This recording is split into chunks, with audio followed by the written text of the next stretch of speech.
So my SC Project exhaust is quite loud. Let's see how it sounds with and without the DB killer. So let's hear it how it sounds with the DB killer.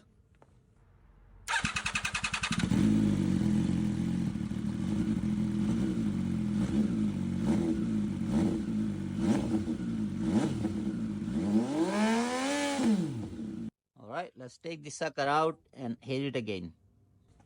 So it's as easy as pulling out these two springs.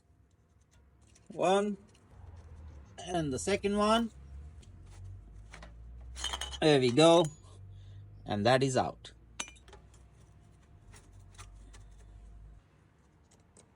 One and two. And let's hear it how it sounds now. Okay, moment of truth. I think my neighbors are gonna be very happy right now. So let's test it out.